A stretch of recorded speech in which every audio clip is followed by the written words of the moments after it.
What's up, everybody? Welcome to another episode of 410 Sports Talk. For those of you who are hopping in, James Haskell along with my co-host Glenn Martin. This is a surprise live session tonight, Glenn, on a Sunday evening, but with Minicamp, with a rookie camp, ending. We figured before they go into phase 2, we figured we'd get to it, talk about it, talk about what we're excited about, first reactions, all the above. Yep. So as people are hopping in, and any general news or I'm trying to think if there's been any big news thus far around the NFL. No updates on Aaron. Anything else you can think of? No, not really. Not a whole. I mean, pretty much just everybody getting in their rookie camps and all the excitement. Everyone feeling like they got a good class. I mean, it's always this time of year. Everyone loves their rookie class. It seems like the as advertised statement gets thrown around all across the league, and everybody's happy. And then we hear, the interesting stories of Tony from the Giants. He couldn't get the right size shoes, so he just did his mini camp barefoot. Apparently, some practices.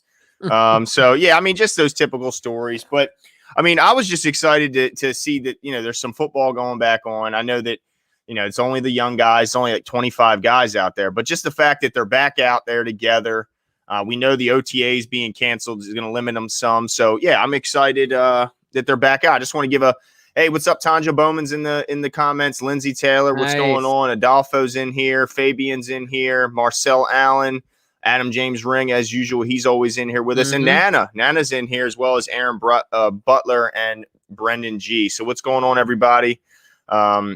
Happy that we're back on the mic. It's been a couple days, so we're happy to be back out. But let's get into it, Jimbo, because I want to talk some of these rookies and some interesting stuff that came out of that. First of all, I want to talk about my man bench press. Ben Mason apparently went a little too hard day one, Jimbo, and due to, I don't know if it was the shoes being the incorrect size or whatever happened, but he had to miss day 2 because he basically tore the bottom of his foot off.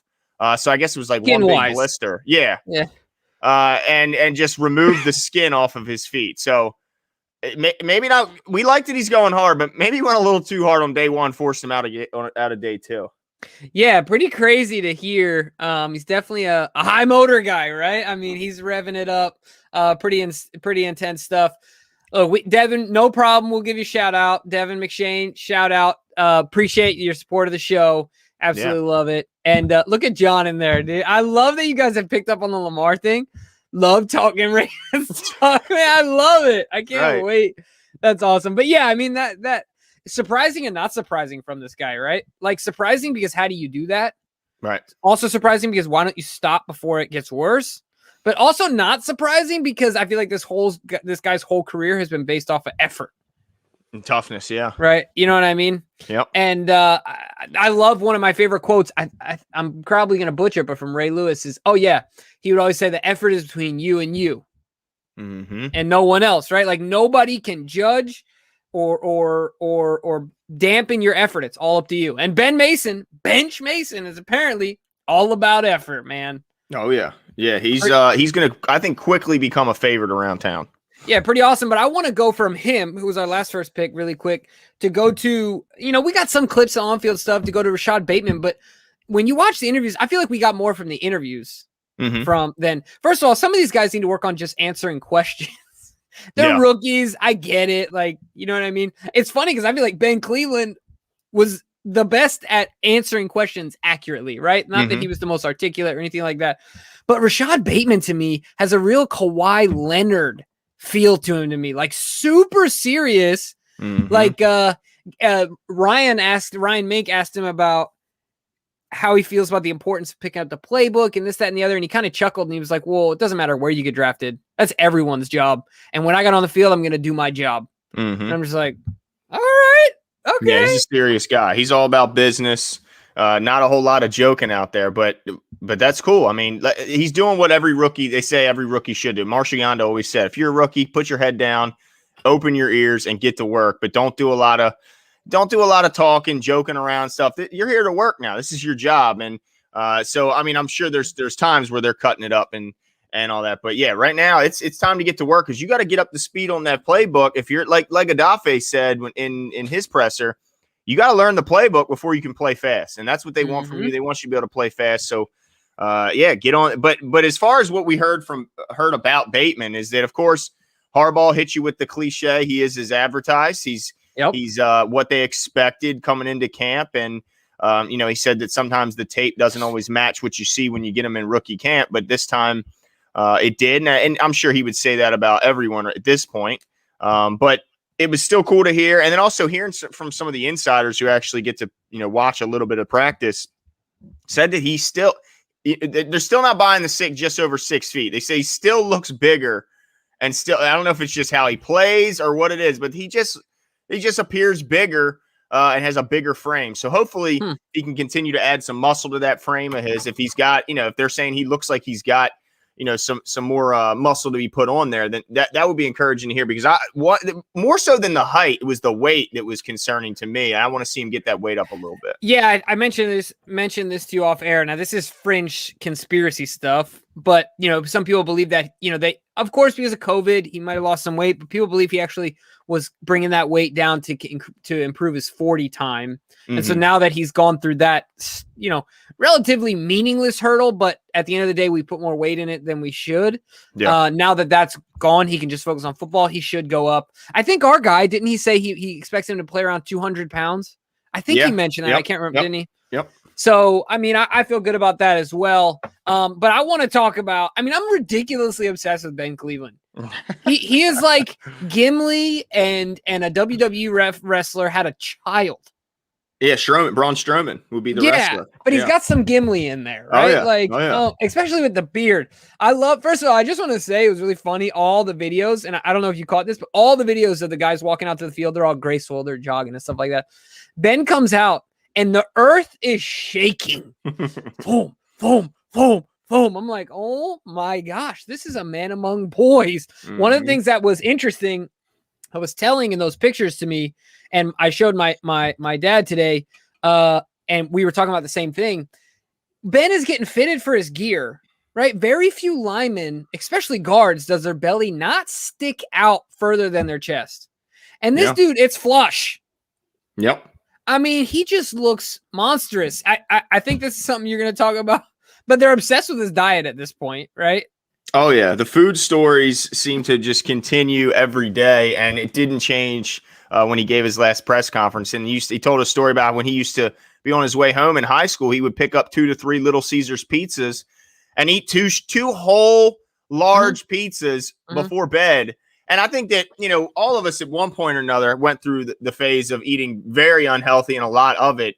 And me and you were no different, Jimbo. I remember our epic orders at Taco Bell back when we were kids. It would be insane. So we've all been there, but at my peak, there's no chance I'm eating 2 entire Little Caesars hot and readies. No chance, Jimbo. Yeah, I think I could do it. 2? I can do 1 regularly. That's light work. You could do 1, but 2? That I'd have to be fasted.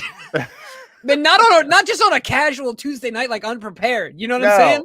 Like I'd have to be prepared for it for weeks. I think like about as far. Yeah, I think about as far as I got was my freshman year in college. That summer when I was working, like after school's over, I was working at an ambulance shop, and I would get 2 footlongs from Subway, and I would back them. Oh yeah, I would do a hot one and a cold one, like a cold cut and a hot sub.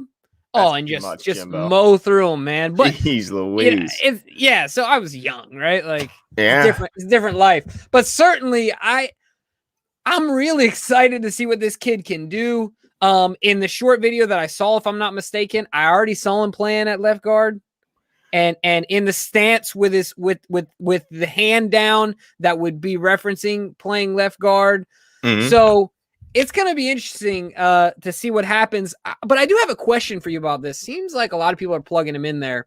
Mm-hmm. Is there any chance that he doesn't start day 1? And if there is, who is it that's there? Well, I think the only chance would be, like he mentioned today, he kept talking about how getting in that playbook is so important. I think that would be the only thing, because he did have some academic issues off the field back at Georgia.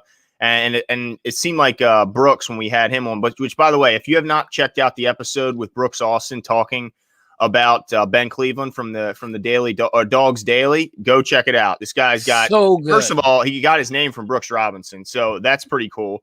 And man, got some pipes on him, Jimbo. He's got some pipes on him, and he used to play offensive line and evaluates offensive linemen. So go check it out. It was really cool. But yeah, I don't think anybody has more inside information that we've had on a specific player than he did on Ben Cleveland, based on his close proximity to him, the position, the fact that he's been covering the team, all that. Yeah, exactly. So, and the thing he mentioned is that he did have some academic issues that could kind of get in the way sometimes. So that's the only thing that worries me. Now, he said he's an intelligent football player, so hopefully those academics issues stay in the classroom at Georgia and don't bleed over into the castle and on the playing field. But that's the only way I see him not getting in, getting the day one starter. If there's an injury, obviously that will derail him. But I think as long as he gets in that playbook and can understand the complexities of it, I don't see any reason why he's not going to be in there. Because look, I know that right now the edge probably would go to a Ben Powers or someone like that because he's got so much more playing time at this level. But man, I mean, I think we've seen enough to know about what Ben Powers is going to be. Obviously he'll get better, but I don't think he's going to make a massive leap to where he's going to be all of a sudden a Pro Bowl talent, where Ben Cleveland, we're not sure of his ceiling yet. And he obviously could still reach that level.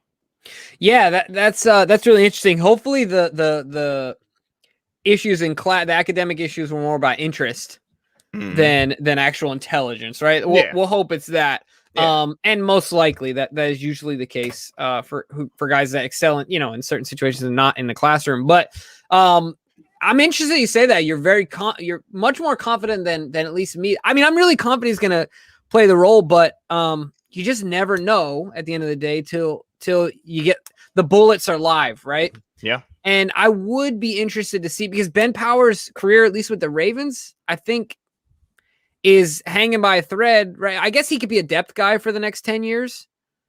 Ben Powers? Yeah. I mean, look, we saw AQ Shipley still playing. I mean, there's no doubt that if you're at least he at least showed himself to be a very competent run blocker. Yeah. Now, if he can make his pass block and catch up a little bit, absolutely, he could be at least a solid backup. But I'm wondering if he has any shot. I mean, any shot at all to be unseated at that spot by a guy like Ben Powers. So it's definitely going to be interesting to see. I do find myself thinking that people are getting ahead of themselves a little bit. Even myself, I feel like I get ahead of myself and thinking that this whole transition to one the NFL, two left guard is going to be easy. He's just a monstrous guy, and that is what it is. But it will be interesting to see once the bullets are live, once training camp is hot. We're in the dog days of training camp. When the vets are there, that's the big test. Once the vets are there, the pads come on and they can start hitting each other. Because right now they're not hitting. They're just doing everything against air, basically. So right. But I want to bring up another guy and get your thoughts, because I feel like he's been overlooked, and I even feel like the guy that we had him on, he may be a little not less encouraged about him, but Dalen Hayes. I think he's got more potential than what some people. I think some people are putting him into a box. And I don't know if he has Matt Judon, type potential, right? But I'm also not going to say that he doesn't yet either. Do you see what I'm saying? Yeah. I'm not going to limit him to being a rotational guy or a situational guy. After, it was so cool the reverence that he had for the Ravens and him talking about having goosebumps when he entered the castle and the history and the lineage and all those things. And I think that means something. When he talked about the standard, and I think that means something, and that's evident in your play. And then the other thing too about him, I went back and watched some tape, and I think we talked about this briefly, but I think it's worth mentioning again. He was mauling people at the Senior Bowl. Oh yeah. I mean, he was making guys look like boys. So I don't know. Yeah. I don't know what your thoughts are on him, but I'm not ready to say he's just going to be your run-of-the-mill rotational guy. I think he has some, real potential here. Yeah, I think that the only question is how soon does he make an impact? Because I think you're right. I think the versatility is what attracted the Ravens to him, and I think that's what will get him on the field the quickest. Is just as many different ways as you can show value gets you on the field quicker, one way or the other. So I'm a little bit more excited about him than I was initially. After looking more into him and having the. Who was that we had on? I'm blanking on his name, who we had on to talk about Dalen. But yeah, he got me excited. And then listening to the notes that I heard from like Jamison Hensley tweeted out some camp notes, and And he mentioned that Dalen Hayes was disruptive. He said that he was spending most of the team's drills in the backfield of the offense. So, just hearing that was exciting. Then hearing from members of the Ravens media, I think it was Garrett and Clifton Brown, mentioning that he's just such a he's so eager to learn that he accepts coaching so well. Like, yes, sir, absolutely. And then he turns around and he applies it immediately to the field. So anytime you hear a bunch of coachable guys, it gets me excited, because I think the quicker you would, accept the coaching and realize that, you don't get in your feelings or anything like that, the quicker you can get better. And it sounds like pretty much everybody we've had is extremely coachable and just ready to go in and work and understand that. It seems like they understand that they're a rookie in this and that they're going up to the big leagues now, and that they need to soak up and be that sponge and just learn as much as they can to get on the field. Yeah, absolutely. Speaking of old Garrett Downing, of course, we had him show a little over a year ago or something like that. Saw him at Old Patterson Park today playing some tennis. Really? All right. I was running by and he was walking into the tennis court. He recognized me, Glenn. Did he? And did he turn away, or did he give you an opening? Well, I don't think that I was in it. I was running. I was on a time trial, so I wasn't going to stop. Okay. But we gave each other the eye. Like, he knows who we are. I mean, obviously he's been on the show, but it was one of those looks where, like, I know who you are. You know who I am. But he had glasses and a hat on, so I don't think he wanted the whole world to know who he was. Okay. But anyway, I thought that was pretty funny. I was like, what's up? They're just one of those, what's up, man? We recognize us now, right? Like, you know who we are. Anyway, but excited about Dalen.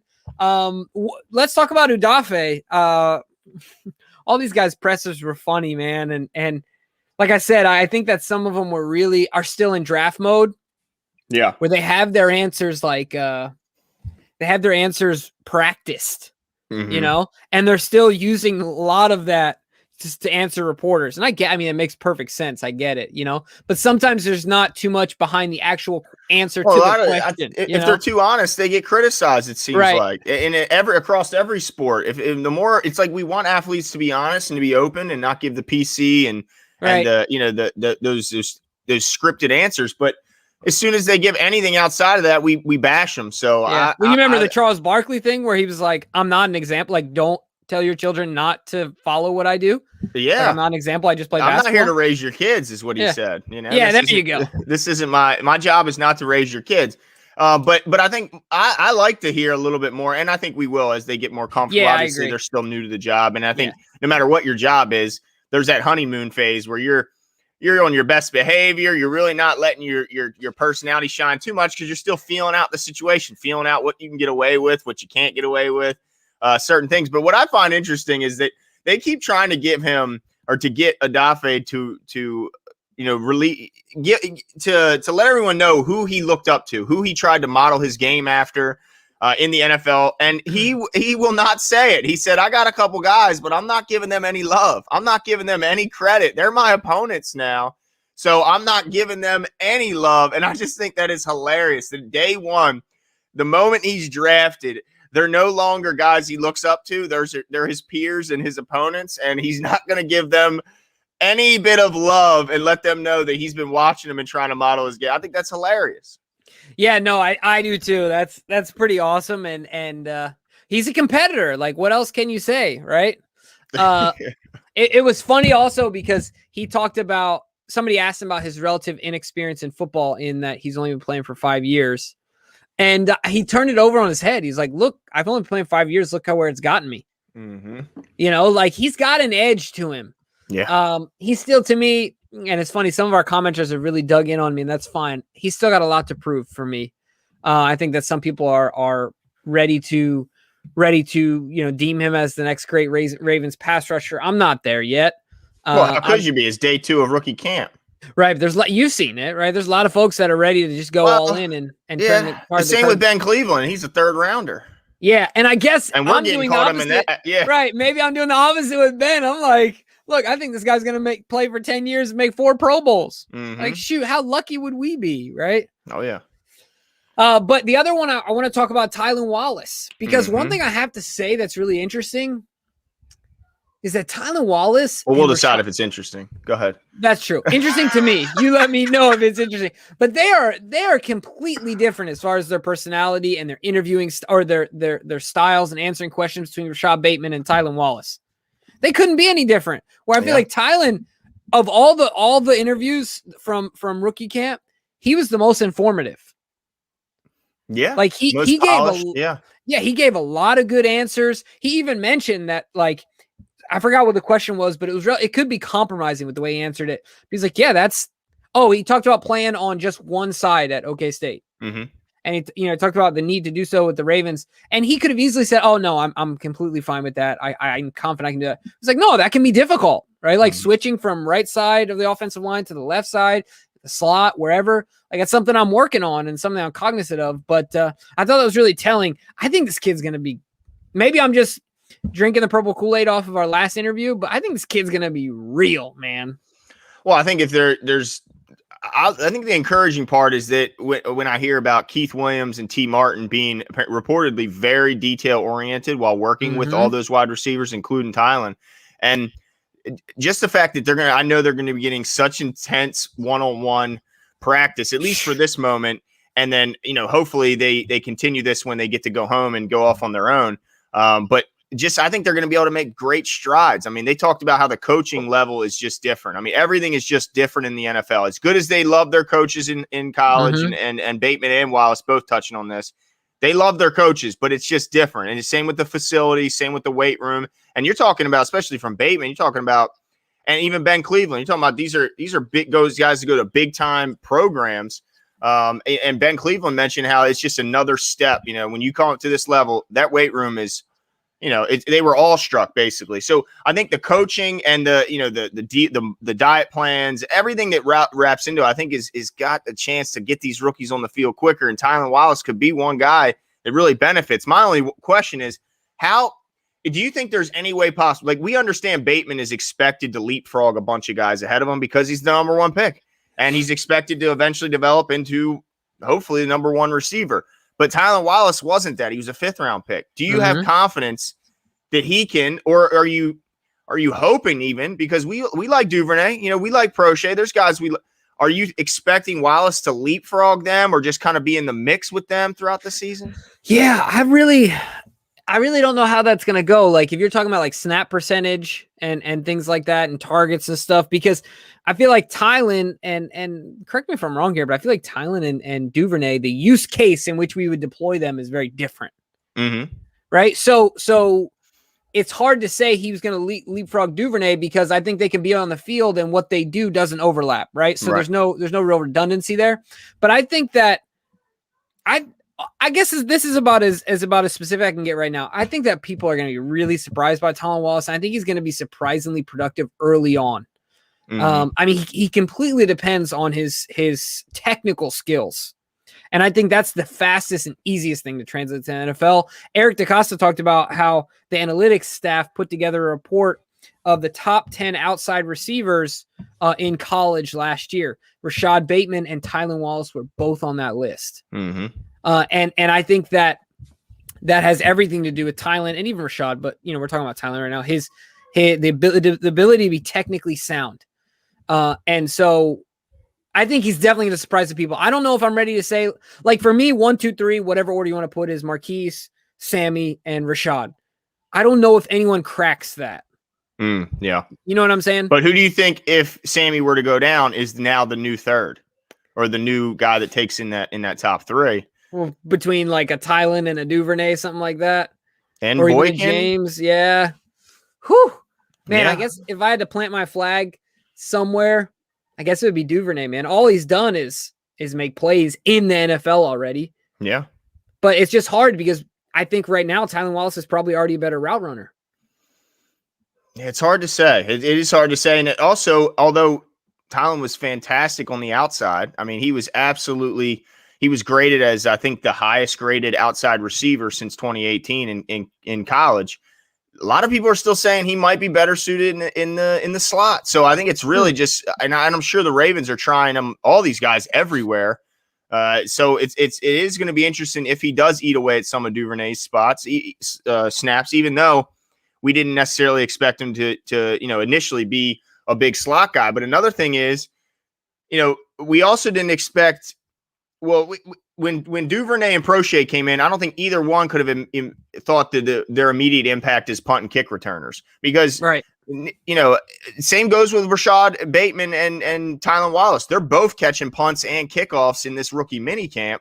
And while neither did it at the college level, at least as far as I know, but Bateman said he's done it all throughout college in practice, just hasn't, taken over and played any special teams on the field.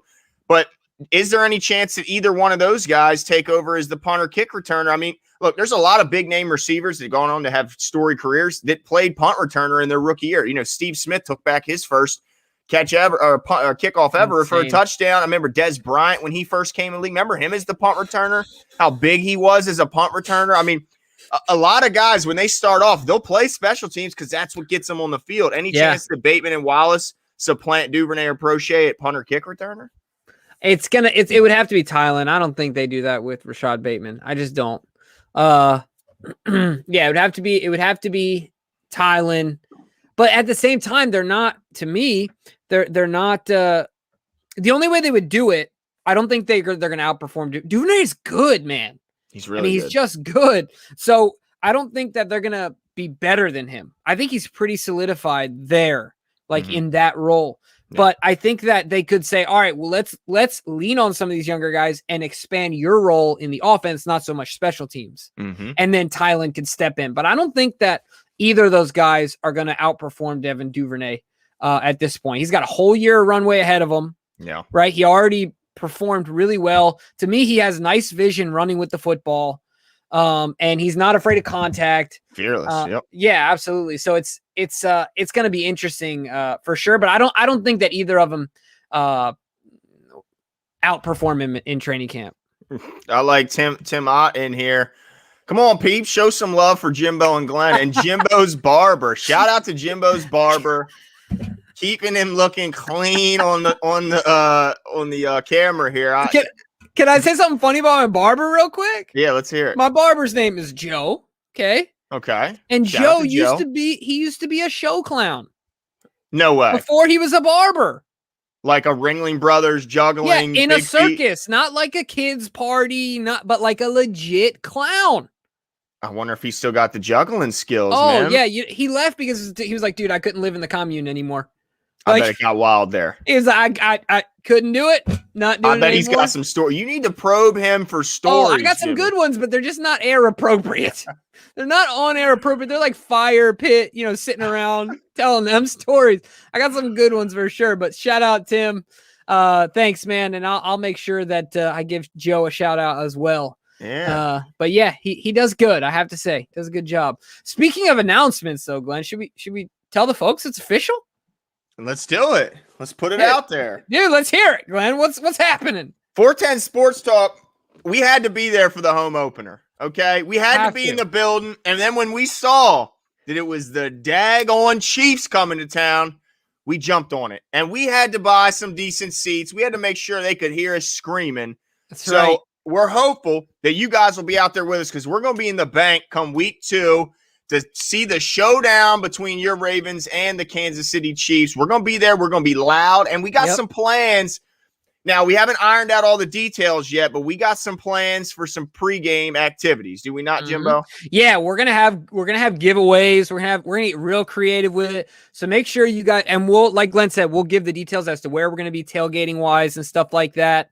But if you're a fan of the show and you're already going to be tailgating, make sure to stop by. We're going to be doing some giveaways and things like that, some shout outs. Hopefully, if technically we can set up, we'll have a short live show or something like that as part of the pregame. But certainly we're going to be doing a giveaway, hanging out with you guys. Know Tony Thornton as well. He'll be stopping by. So it's going to be awesome. I cannot freaking wait, man. How awesome. Now we just need the Ravens to hold up their end of the bargain because I don't want to be going out there sad and listening to those handful of Chiefs fans. I can't hear you, Jimbo. We lost you. What's going on? I still lost you. But look, until Jimmy figures that out, I just hope that the Chiefs don't come in there. There we go. He's back. And make me leave with my head hung low. because there's going to be at least a handful of Chiefs fans there, and nothing's worse than filing slowly out of Ravens Stadium and listening to those handful of fans from the other team, and you got to hear them cheering. Oh, it's the worst. So it is the let's worst. go Ravens. We're going to be cheering like crazy. I don't know if we can do an after game show because when I typically go to games, Jimbo, there's not a whole lot left in this voice.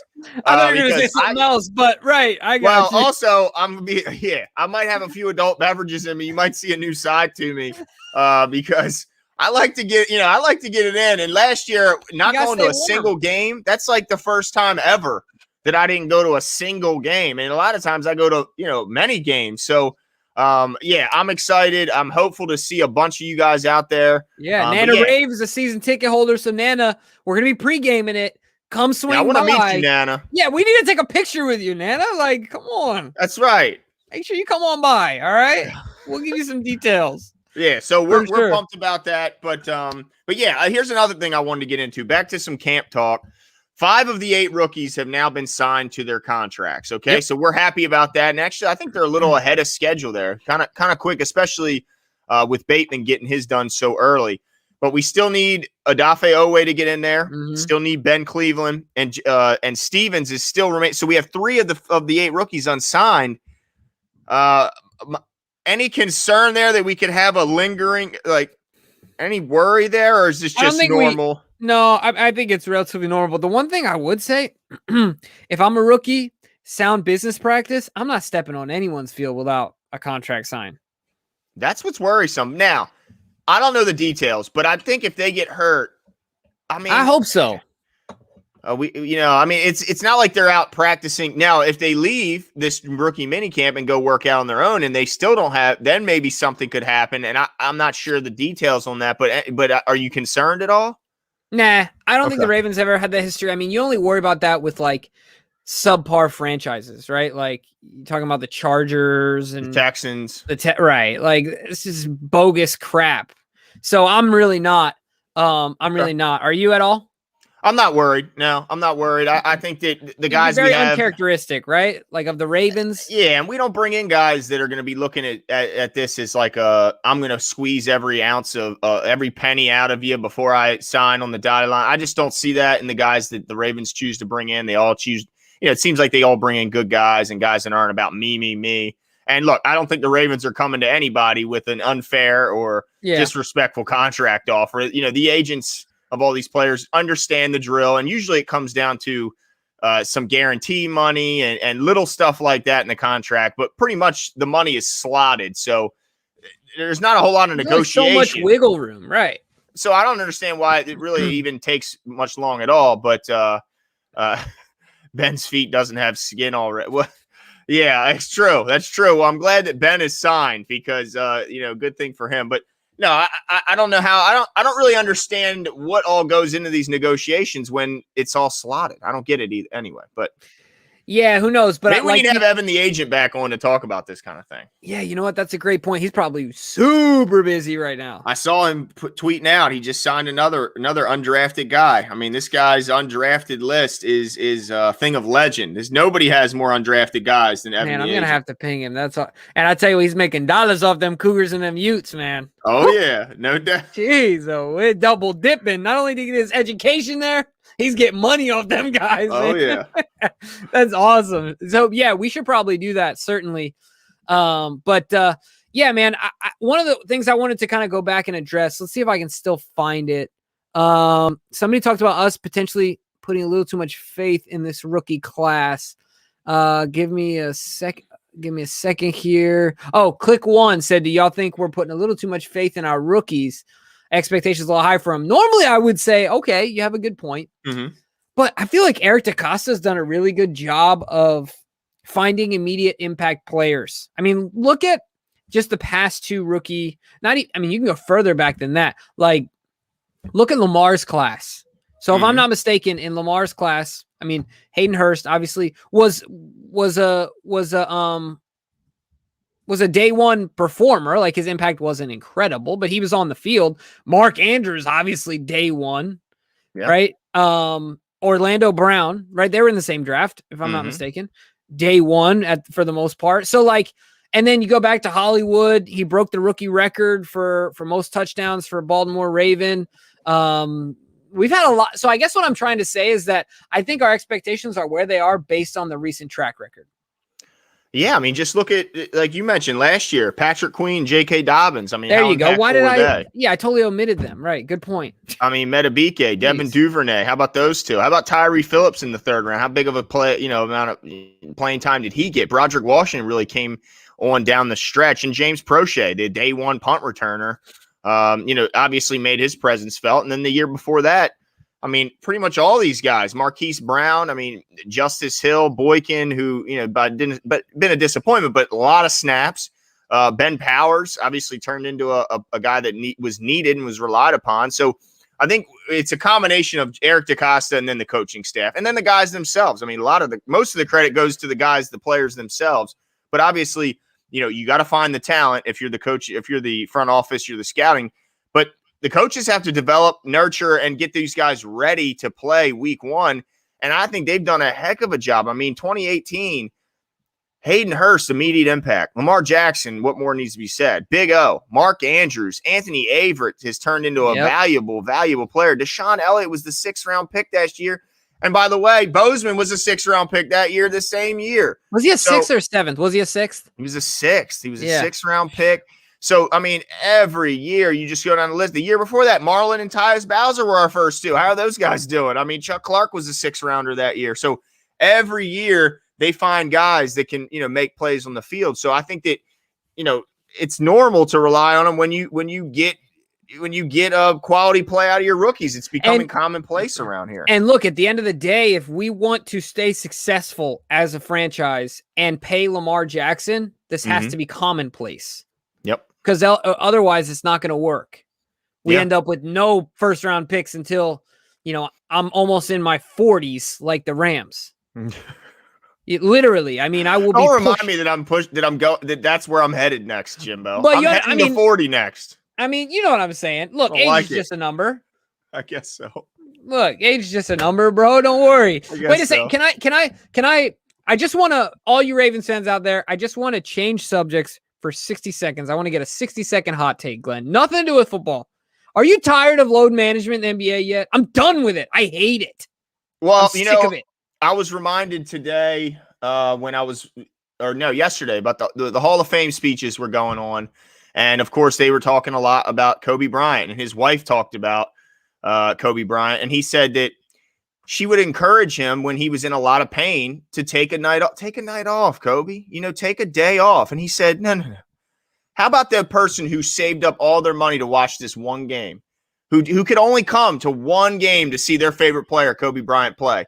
You think I'm going to miss playing because I got a little bit of aches and pains for that one person? This might be the only game they ever attend at the Staples Center to watch their favorite player. I'm going to go out there and play every night I can. And I wish more athletes took on that outlook, because it's so true. I think the more, a lot of these guys, they get a lot of money and they forget, about the little guy and about the guy that needs to save up 6 months just so him and his son or him and his daughter can come to a game and watch their favorite player.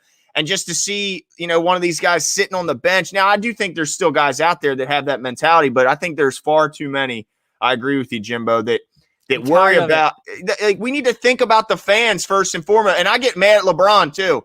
And I know LeBron's had many seasons where he's played a lot of games. I credit him for that.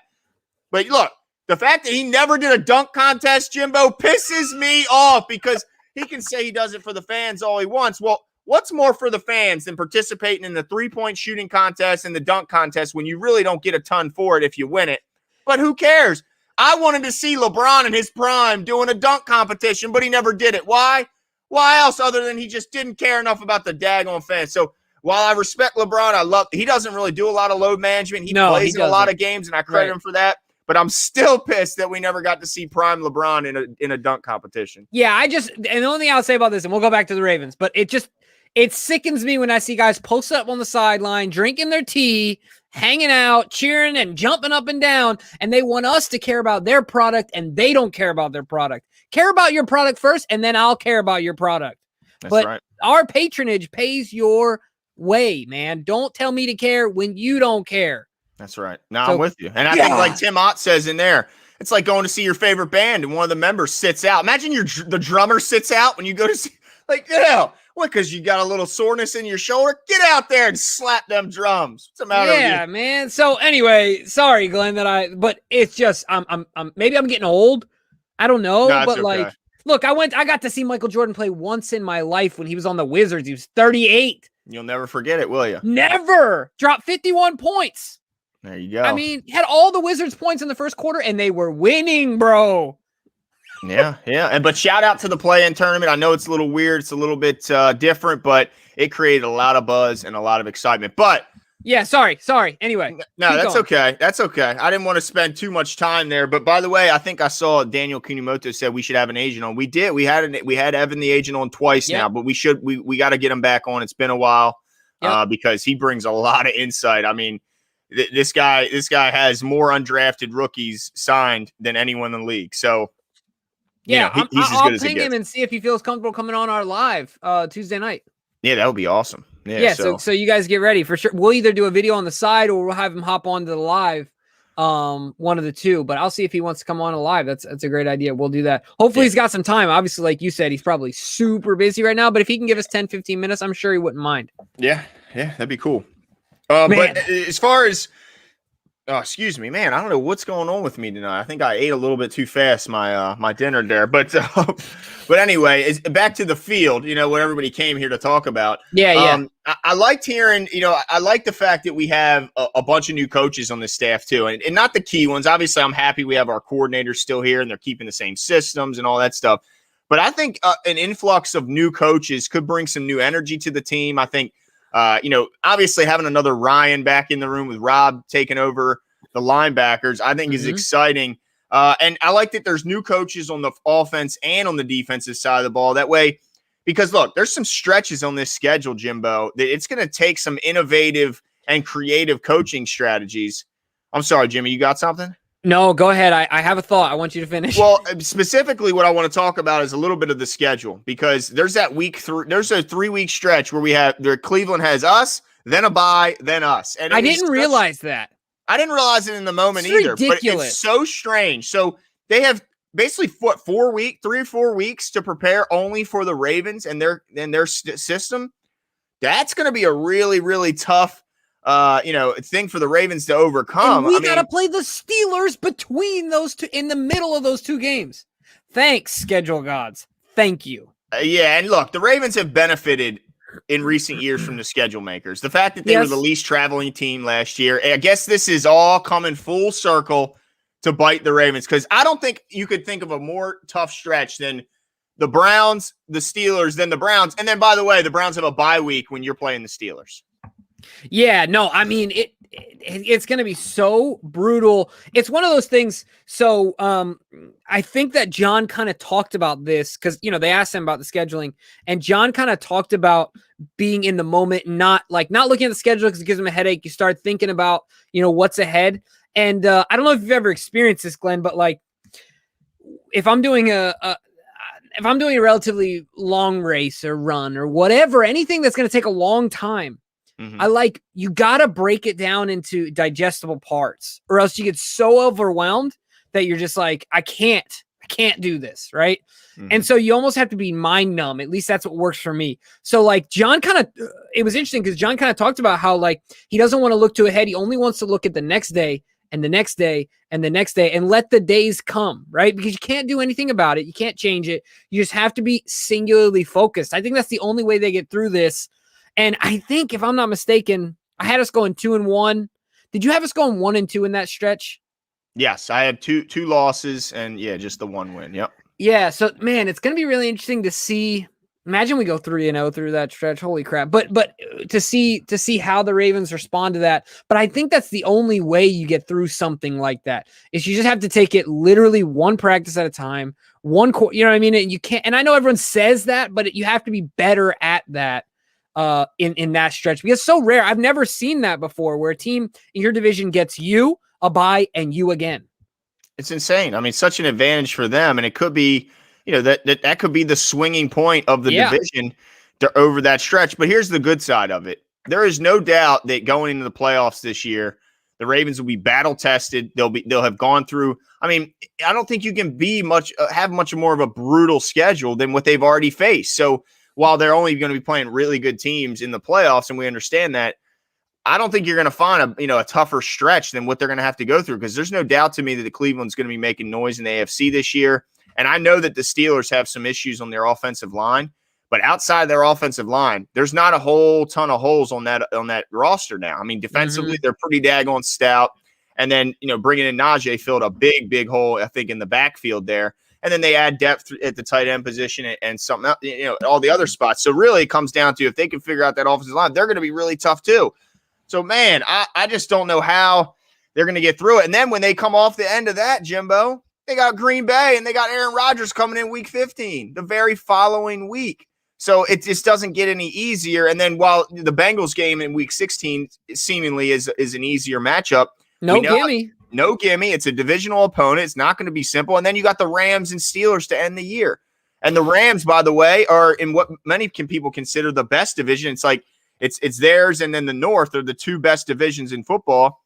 So, I mean, they're likely going to be competing for something very valuable in that Week 17 matchup, and they're going to want to win that game also. It's not like they're going to have things sewn up and can kind of rest key guys. So, man, it's going to be really, really interesting. But I want to get to Jabari's comment here. He said, we couldn't have the Chiefs in the middle part of the season, schedule makers. The Chiefs are undefeated with Mahomes in September. And look, I agree with you that it's going to be a tough game, but I'm actually happy it's early on, because there's a couple key players on this team that I'm not so sure will make it to the middle of the season. Yeah, to November, to December. Yeah, they don't get that far. Right. Tavon Young being a big one. That's a big, big one. And so I'm hopeful that we're at full strength. Yeah, they're probably going to be at full strength too, but that's fine. I'd rather play strength on strength rather than risk, losing out on a guy. But I agree with you. It's going to be a tough stretch, and hopefully the Ravens can get it done. We're going to be screaming like heck and cheering for them to do so. Yeah, absolutely. I'm just going to tell you right now, Jabari, that ends this year. They will take their L in September. Don't you worry. Look, there's a real chance. I know this sounds crazy, Glenn, but it's all right. I hate Patrick Mahomes. I don't hate is nothing near Tom Brady hate. I just don't like the guy. I'm not a huge fan. But they could really start 0-2. I know that sounds insane, but they could very easily go lose to the Browns, and then we can turn around and beat them in our home opener. I mean, it's our home opener, and we're a heck of a good football team. So, I mean, I'm not predicting that will happen. And it's our home opener after having no fans all last year, so that place is going to be screaming. Yeah, oh my gosh, it's going to be awesome. I can't wait, man. Oh my goodness. Yeah, I can't wait either. It's going to be awesome. But we made it to the home opener, Jimbo. Oh, it's going to be great, man. Yeah, it's going to be fun. You might have to drive me home. Let's see. I think we got another one here. Bill Seals. Let's see. Calm seas don't make good sailors. Amen. I don't know where you got that quote, Bill, but I like it. I mean, you're absolutely right. That's the same reason nobody ever picks Gonzaga to win the tournament, because they're not tested enough in their tournament or in their conference. So I agree with you. You got to play. Iron sharpens iron, Billy. I agree with you. And so I'm hopeful that that's what happens here. But look, are there any real? I guess some years there's some cakewalks in the NFL, but it's not too often you run into a bunch of easy matchups. So every week is tough, really, no matter who you're playing. Well, Uh-oh. You're going in and out, Jimbo. What happened? Oh, no. In the chat, let me know if you're seeing what I'm seeing from Jimbo. Are we losing him? Hopefully he can get that figured out. And thanks, Nana Ray, for pumping up the like button. We really appreciate it. We like to see that, no doubt. And I wanted to get into, look at that. Man, Tim, I appreciate the love. Thanks for a couple dollars to help out the tailgate, and we're going to be out there. And look, we're excited. We're going to be doing some giveaways. So, be on the lookout, and hopefully you guys can come out and celebrate with us, and we can actually see some of you guys in person and put a face to the name that we always see, because it's going to be a heck of a – yeah, Jimbo's lost in the sauce. I agree with you. I like that. Jimbo not connecting like armless boxers. Yeah. So, yeah, I mean, what are you guys thinking about the schedule? Are you worried about that stretch where they have to go, so many games on the road? I mean, I know they have a month where they're going to be at home, but are you thinking they really got to capitalize on that and hopefully they don't slip? Because I mean, I could see what if they come out of that stretch where they're at home and they miss out, they lose a couple games and then they can't, capitalize, or they can't come back from that because the back end of their schedule is so tough. That's what's got me worried. If they can't beat the Colts at home on Monday night, if they can't beat the Chargers when they come to town, then, man, it's going to make it a lot tougher down the stretch when they have to go in and they have to play these tough teams that are all going to be fighting for playoff seeding or playoff positioning, playoff spots in general. It's going to be really tough to see, if they have to make up ground down the stretch rather than if they have some wiggle room and they can maybe lose a couple. That's what I'm hopeful for. So let me know what you guys think in the chat here, because I lost my co-host. I'm not filibuster type. I like to what is it? Come and get. I can't even think of it, but I like give and take. There it is. Give and take. I like to do a little bit of give and take.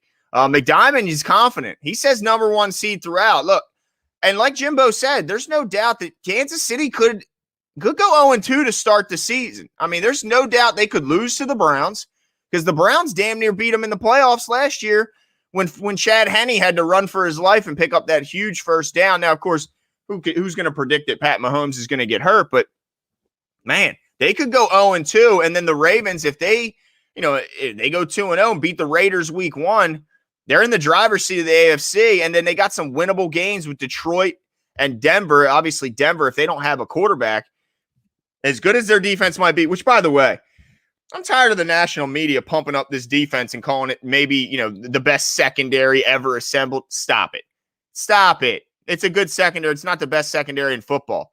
Okay? I mean, I don't think you look much past Baltimore if you're looking for the best secondary in football. I think last year you might want to look at the Rams because, they had such a monstrous group back there, but they just lost their best slot corner and they lost a really key safety to that crew as well. So, looks like Jimbo's trying to get himself back in here.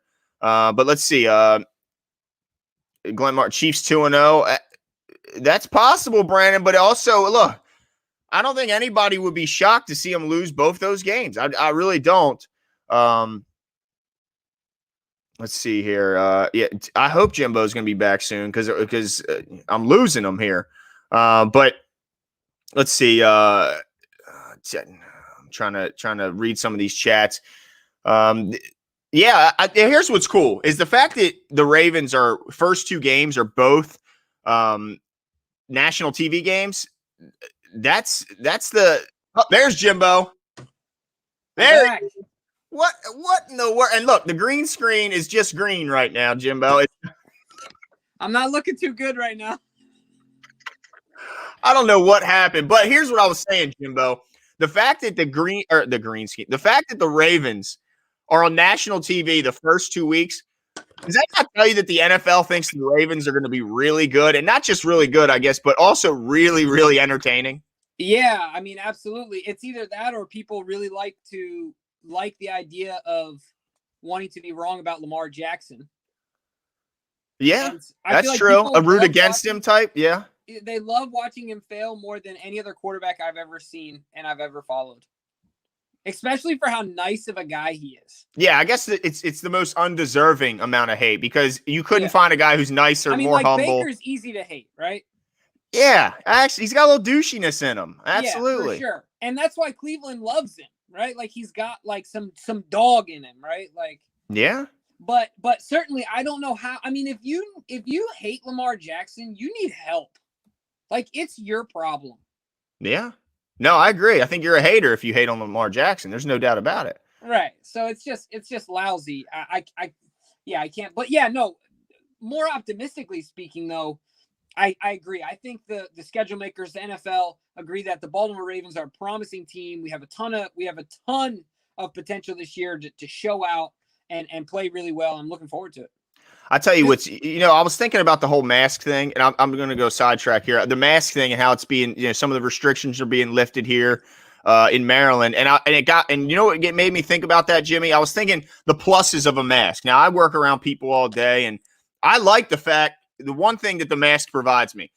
It provides me protection if I have something in my teeth or if I have like a boogie in my nose. Okay. And I'm shout out to you, Jimbo, because right now the angle, if you had either one of those things happening, it would be very obvious. So shout out to you for making sure that's not the case, because it would be a big problem. He's back, and he's not in front of the green screen. Well, he is, but at least you don't see it. Yeah. Right now, and we hear that mic back. What happened there, Jimbo? No idea. Great question. My computer just crapped. It's crapped its pants, and that was it. Well, McDiamond said you still look good in front of green, and I kept it going for a little bit. So thanks, McDiamond, I knew for I could building depend our on you, confidence. Glenn. Yes, I was a little worried there, but I'm glad to see you back. Yeah, I heard you say, I'm losing them. That was awesome, man. No, that was an absolute blast. I had a great time tonight. I know that, sorry, you were in the middle of a conversation there. Sorry. No, it's all good. It's all good. I didn't remember what we were talking about, but well, I had an absolute blast tonight. I'm excited about Tuesday night. I'm excited about the rookies. I'm excited about this season. I'm excited about the Chiefs game. Oh, man, I can't wait. And I don't think that's going to be the only game we make it to. Just right now, that's the only one penciled in for sure. Look at living legend right here. What's that? A living legend. If your beard gets whacked, mask there's no doubt. Or if you got a big pimple or something, yeah. So we'll put it on a shirt. If you hate Lamar Jackson, you need help. Amen. That's true. Or you're just a hater. You're just a flat out hater, and you can't stand the greatness because, man, I mean, he's just so lovable. And every time I see him, he makes me, he just reiterates that point. But yeah, so thanks, Katie. Appreciate it. Yeah. I know you're a little biased, but I appreciate it anyway. I agree with her. So, well, thank you. Oh, we had a blast tonight. Should we give some shout outs? Yeah, Nana Rave. Yes. Let's see, Marcel Allen. Living legend, pretty new, I feel like, in the show. Fabian. Yeah, Queasy Harper. Barcenas. Oh, look at that. He put a little twang on that. Yeah, I like it. John Doe. Yeah. Justin Robertson here. What's up, Justin? Appreciate you coming out and spending some time with McDiamond, becoming a regular. Appreciate you, Nick Solano. Thanks for making it to a live. Of course, Daniel Kunimoto, as always, Renaud, Don C. I mean, dude, we went live impromptu tonight and had over 200 people on the show. So shout out to all you guys. How awesome was that, Glenn? Yeah, that was a blast. I'm glad that you guys came out and spent time with us. We didn't put it out there that we were going to be doing this, but we said, you know what, let's go live and see what the excitement level is like surrounding the rookie camp. And you guys didn't disappoint. So please, we're going to keep talking about this, and we're going to be doing it until the game. But come out with us. I want to meet you guys. I want to hang out with you guys. Maybe have a beer with you guys. I'll have Jimmy's with me.